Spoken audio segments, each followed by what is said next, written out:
What's up, everyone? And today I'm bringing a deck out on my Time Thieves. Now, Time Thieves is a very interesting deck. It's one of those decks that start out by only having like maybe 4 or 5 cards that, in addition with later sets, eventually became its own archetype, with it getting its most recent support in Ghosts from the Past, and some pretty good support at that. So without further ado, let's get right into it.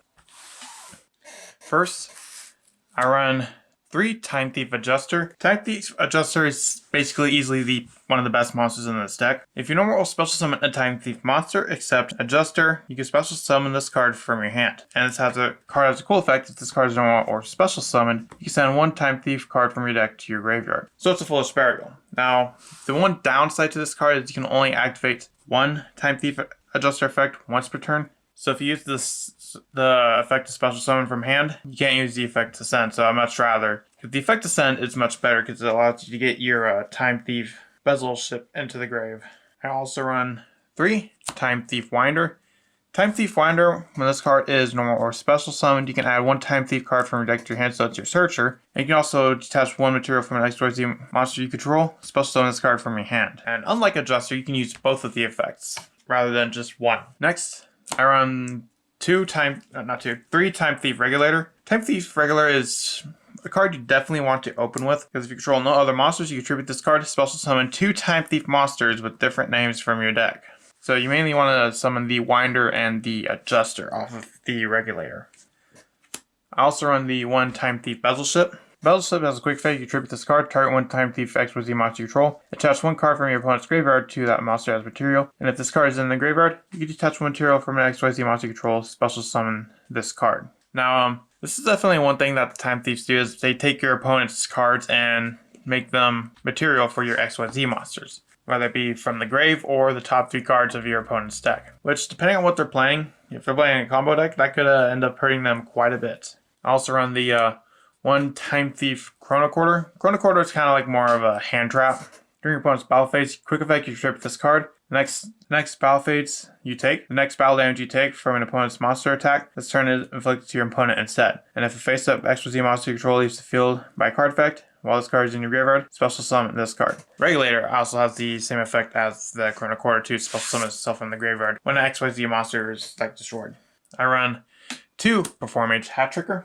Hat Tricker, if you control 2 or more monsters, you can special summon this card from the hand. So it's mainly just an extra summon, and it's also a level 4, so you can also use it for your rank 4 plays. Also run the 1 Phantom Knights of Silent Boots and the 1 Ancient Cloaks for a little bit of a Phantom Knights engine. Mainly to help search out the Fog Blade, which is one of our negates, because this deck doesn't really have a whole lot of negations. Honestly, it really only has 1, but that's a spell and trap negation. It does not have a monster negation. I run 3 Ash Blossom and Joyous Spring, as well as the 2 Ghost Spell, 2 Nibiru, and the 1 DD Crow for my hand trap lineup. And I also won a Dark Magician and a Red Eyes Black Dragon, because Dragoon is just that powerful of a card to not run it. Next, we have another new card out of Ghosts from the Past, the Time Thief Startup. Now, Startup, you can special summon 1 Time Thief monster from your hand, and you can banish this card from your graveyard, target Time Thief XYZ monster you control, attach 3 Time Thief cards with different names from your hand or from your graveyard to that monster as material. And like Adjuster, you can only activate 1 of those effects per turn. Definitely the special summon from the hand, because that allows you to go into your XYZ plays. Next, I run the 3 Pot of Prosperity.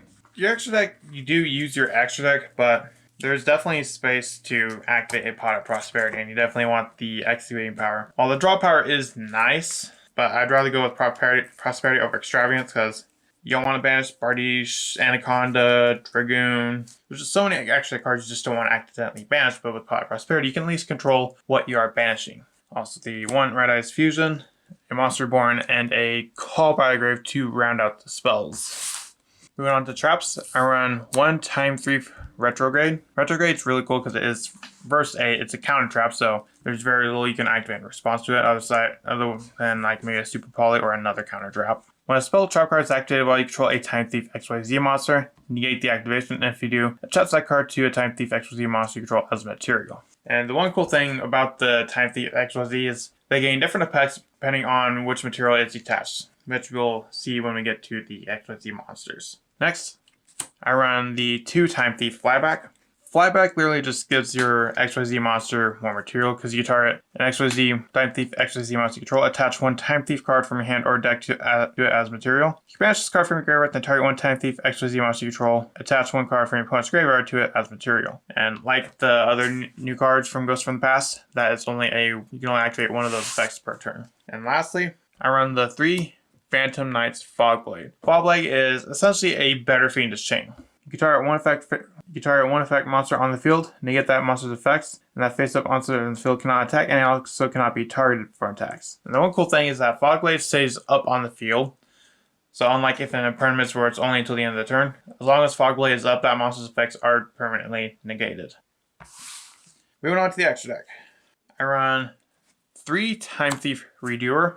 Time Thief Redoer once per turn during the standby phase. All the Time Thief XYZ monsters effects activate during the standby phase, which is one unfortunate downside because you can't activate during your first turn. You can attach the top card of your opponent's deck to this card as material. Quick effect, you get to attach up to 3 different types of materials from this card, then apply the following effects depending on what was attached. Monster, banish this card until the end phase. Spell, draw 1 card. Trap, place one face-up card your opponent controls on the top of the deck. Now, it's mainly useful for the effect to essentially take that card and add it.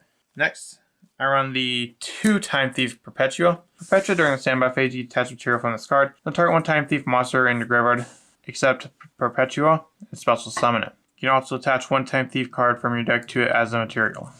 Now, the next is a card that hasn't arrived yet, but I just didn't want to wait any longer to do the deck profile, and that is the Time Thief Double Barrel. When your opponent activates a card or effect, you can attach up to 3 different types of material from this card, monster, spell, trap, then apply the following effects in sequence to what was attached. Monster, this card gains 400 attack. Spell, take control of one face-up monster opponent controls until the end phase, but cannot declare an attack or activate its effects. Trap, negate the effects of one effect monster on the field until the end of the turn. Blech, lots of words. So, in terms of the ratios of which ones, like, you can easily adjust around. Like, let's say you want to take out one Redoer for another Double Barrel. That's perfectly fine. I also run some generic, like, good rank 4 monsters like Jagaris and Abyss Dweller. Jagaris just has so many advantages, and Abyss Dweller literally is soldering, more or less. I also run the 1 Exciton Knight because it's really good at clearing the field, and the 1 Tornado Dragon for spells and traps. Moving on to the links. I want obviously the 1 Vertanaconda as well as 1 Rusty Radish. And round it out, I run Access Code, Appaloosa, and Red Eyes Dark Dragoon. So let me know, what do you think of Time Thief? Do you think it's pretty cool? Do you think it just needs more support? Which, in my opinion, it's got potential, but it just needs a few more cards in order to really be competitive. So without further ado, I'll see you in the next video I make. Bye.